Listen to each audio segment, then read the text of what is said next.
I'm not for any more additional governmental levels. We have too much government in Washington, so any movement toward a world government, even if it's a slow movement, I don't like it, whether it's United Nations, the IMF, the World Bank, the WTO, or even regional government. And NAFTA is a regional government that has been developing, and that is expanding. Now there are plans for the Security and Prosperity Partnership, which is nothing more than a plan to have an international highway running from Mexico all the way up to Canada, and also with the plan that there will be a North American Union. And I'm opposed to that. I believe in being friends, and I like as free travel as possible, and I like free trade, but I don't like more government management because it essentially protects big industry and the influential businesses that get to run the show. But today we're moving in the wrong direction, yet the American people are speaking out. Not too long ago, this Texas legislature voted unanimously to put a moratorium on any plans to proceed with this superhighway and the confiscation of millions of acres of land through eminent domain. And also we have legislation in Washington that will prohibit any expenditures going to this highway. So some of the people think that this is just an imaginary thing that we're talking about. But we've had votes in the U.S. Congress on this, and we have precise legislation trying to slow it up.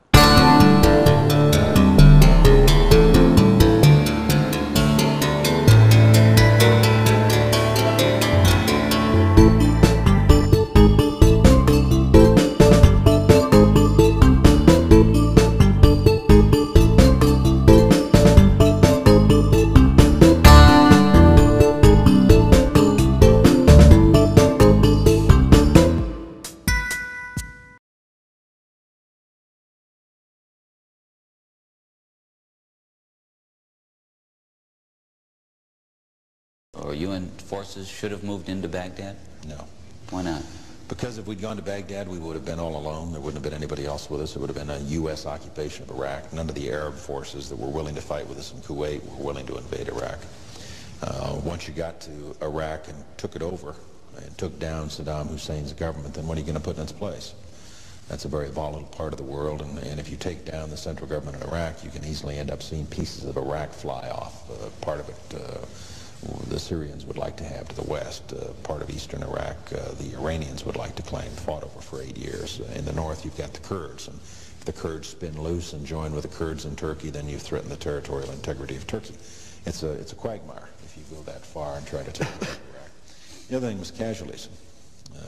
Everyone was impressed with the fact that we were able to do our job with as few casualties as we had. But for the 146 Americans killed in action and for their families, it wasn't a cheap war. And the question for the president, in terms of whether or not we went on to Baghdad and took additional casualties in an effort to get Saddam Hussein, was how many additional dead Americans is Saddam worth? And our judgment was not very many, and I think we got it right.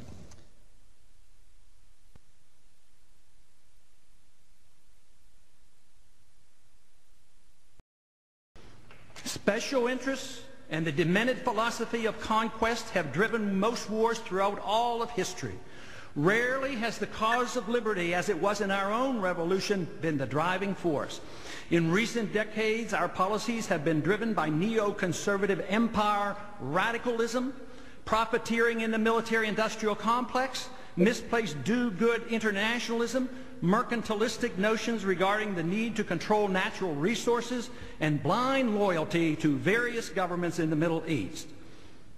For all the misinformation given the American people to justify our invasion, such as our need for national security, enforcing UN resolutions, removing a dictator, establishing a democracy, protecting our oil, the argument has been reduced to this: if we leave now, Iraq will be left in a mess, implying the implausible, that if we stay, it won't be a mess.